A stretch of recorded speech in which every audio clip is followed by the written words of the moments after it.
Story sketching at the Dowagiac Library. With this event, we look at the Christmas Carol written by Charles Dickens in 1843. Our story finds us on a cold Christmas Eve in London, England. A greedy curmudgeon of a man named Ebenezer Scrooge hunches over his money as he counts it.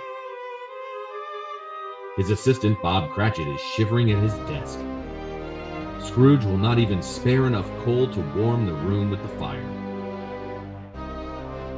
Scrooge's nephew Fred stops in and invites his uncle to join he and his wife for the Christmas celebration the next day. To which Scrooge replies, "Bah, humbug!" A couple of gentlemen stop in trying to collect money for poor people, and Scrooge asks them if there are not enough charities already to take care of the poor. The gentlemen reply that there's not enough money for all the poor people, and that some will die if they don't have food. To that, Ebenezer Scrooge replies, "Let them die and get on with it to decrease the surplus population." Bob Cratchit finishes his work for the day. Scrooge begrudgingly pays him his meager holiday wage. He goes on his path home and picks up his son, Tiny Tim. His wife waits for them at the door. She has much concern for her family's health and well-being. Ebenezer Scrooge, on the other hand, strides up to his huge mansion, and as he looks at the door, the golden door knocker suddenly transforms into the face of his deceased business partner, Jacob Marley. He passed away 6 years prior.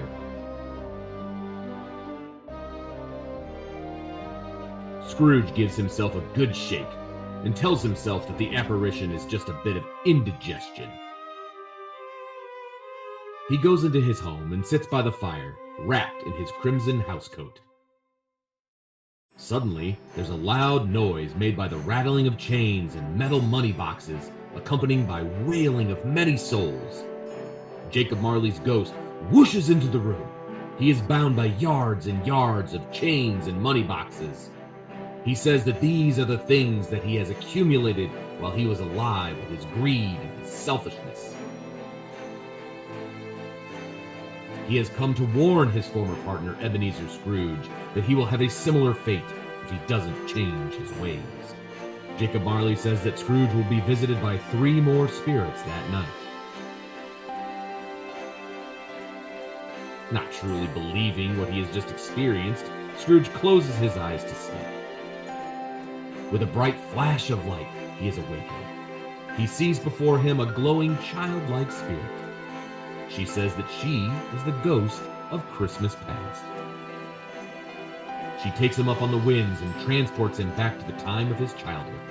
Scrooge finds himself at the boarding school of his youth. It is the holiday break, and all of the children have left for home. All except for Scrooge, that is. His family never came to pick him up, so he sits alone, so lost and forlorn.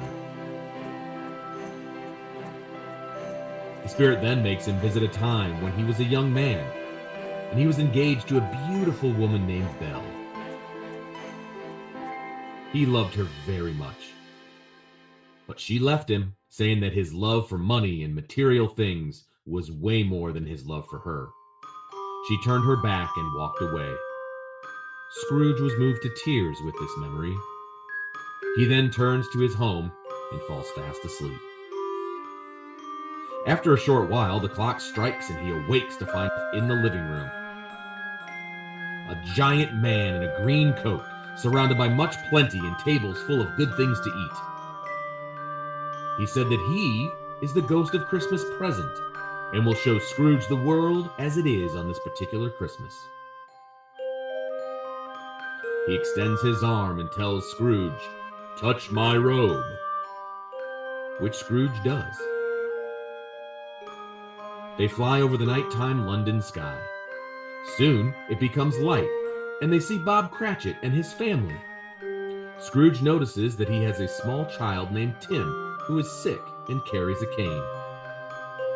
"What is wrong with the child, Spirit?" Scrooge asked.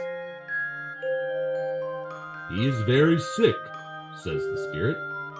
If he does not receive the proper medical care, he will not live much longer. And yet they all look happy, declares Scrooge. How can they have joy with the money that I pay him? The spirit explains the true happiness does not come from money, but love and fellowship. The Ghost of Christmas Present also shows Scrooge his nephew's Christmas party, where they're having a joyous feast in celebration of the holiday.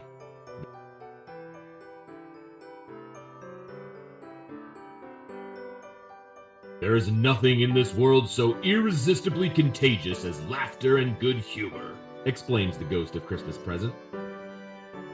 Scrooge has much to think about after all of this and finds himself back in his own room.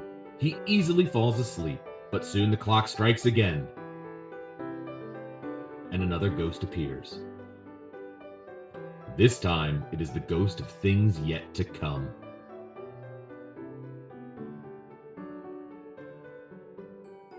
He is a silent, scary specter with a dark hooded cape.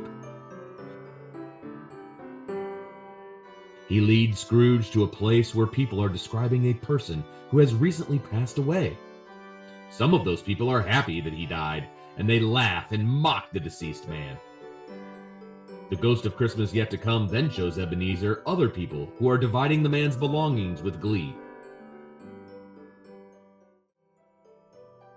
Ebenezer says, "Please tell me who this man is, that his death is considered such a favorable event in the community." In an instant, the ghost and Ebenezer are in a graveyard, and a long, thin arm stretches out, pointing to a gravestone. Ebenezer is to go look at the name on the gravestone, and he will know who the man is that the people are laughing at. As he creeps forward, he sees that it is his own name, Ebenezer Scrooge, is on the tombstone. He falls to his knees crying, "Oh, Spirit, tell me that this is not to be true. Tell me that I might change the future if I change my ways." As he's pleading, the spirit fades away. Ebenezer Scrooge finds himself on his knees in his own chamber. He is overjoyed to see that he is still alive. It is daylight now. He runs to the window. He throws open the curtains. Looking down below in the street, he sees a young boy, and he calls out to the boy, "What day is it?" "Well, it's Christmas Day, sir," declares the child. "Do you know that prize turkey in the butcher's window?" asks Scrooge. "You mean the one as big as me, sir?" says the child. "Brilliant boy, a remarkable boy," says Ebenezer. Yes, go fetch me that turkey and bring it here." The child scurries away through the snow-clad streets and returns soon with the butcher and the very large bird. Ebenezer tosses the money down to the street, paying for the turkey, as well as bestowing a generous amount on the young man for doing the errand. He asks the butcher to deliver the turkey to the Bob Cratchit home. He then finds himself overcome with joy from the act of giving and bounces around his apartment. He shows up at the home of his nephew Fred, to the surprise of all the other guests. He tries to be as kind as possible to the people at the party. He then stops by the Cratchit family home and sees the wonderful spread that they have on the table. He sees the joy and the love that comes when people care for each other. After this, Scrooge is a changed man. He understands that kindness, generosity, and compassion embody the spirit of Christmas. "I will honor Christmas in my heart and try to keep it all the year," vows Ebenezer Scrooge. He becomes a person in the community that is known to help others and to care about his neighbors. He even pays for special care for Tiny Tim and makes sure that his medical needs are met. Tim goes on to live a long and happy life. "God bless us, everyone," declares Tiny Tim.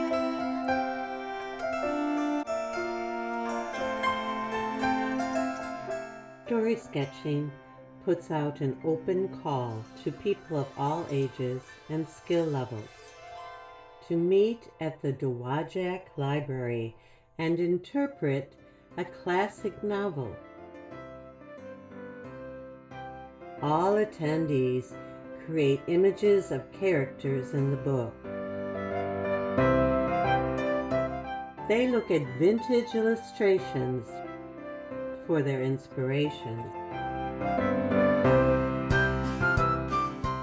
Artist Sharron Ott then assembles all of the art into Photoshop and iMovie, an editing program.